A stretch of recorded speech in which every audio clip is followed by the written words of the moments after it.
Next, I'd like to show you an example of the first assignment I posted to Google Classroom. This assignment was started in class but had to be finished for homework.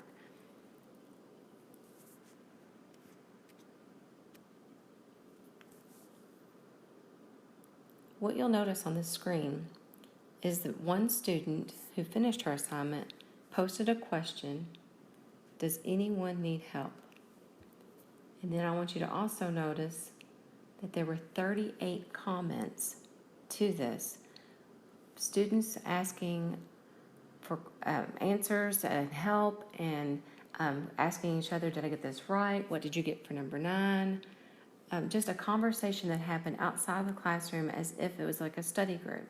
This was when I was just totally blown away by what technology can do in my classroom. Another of my favorite features is the Google Forms. Each day we start class with a bell ringer. Here I have an ACT question of the day.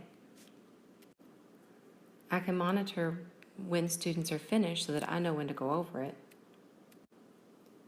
And when most of the students are finished, I can get a response sheet. I can review the results from the response sheet to know which questions that I should spend time going over in class and which questions I feel like my students have a pretty good understanding of. I can also get a printout of the responses. I've hidden the student name here, and I can assign grades based on the responses. And it's not just our students who are using Google Classroom. Our PLCs are using the Google Classroom as well. This is an example of my Algebra 1 PLC, of which myself, Jeff Richardson, Brenda Thornsberry are the Algebra 1 teachers. Jen Fletcher is one of our co-teachers, and then I've invited Mr. Mason. When we have PLC meetings, we each sit with our Chromebooks open. We create a document for our PLC minutes where we can all type at the same time.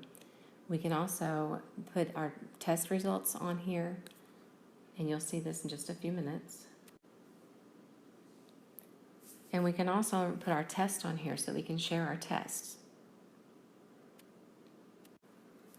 And we can share activities, Google Forms, anything that we would like to share with each other without using an email, and things that we can just take straight from this classroom and put into our classroom for our students. Here's an example of the day that we had from our first test. We sit down together and look at this and talk about how we can reach the students who didn't master each topic. In the About tab of our Google Classroom for our PLC, we keep a calendar. Together, we put on the calendar anything that we think is noteworthy. For example, if we know that we have field trips coming up, if we have pep rallies, earthquake drills, anything that would interrupt our instruction. And we also put on here the topics that we plan to cover for the day. And these are determined when we're in our PLC meetings. Staying with our PLC is important to us and making sure that we are covering the same material at pretty much the same pace. So what we found is that even when one of the teachers is absent, students don't get behind. I was absent one Monday and left a video, left my bell ringer, all of my instructions. When I came back Tuesday, it was as if I hadn't been absent. Students are also benefiting from this as well. We've had students who've been absent who've come into school, they've already had the video, and they've already done their assignments. So it helps with students who have to be absent and with teachers who have to be absent. Another huge benefit is student engagement. Here I have a video of my students when they were using quizzes for the first time. As you listen to the video, you'll hear them talking about what place they're in. They're excited about this activity.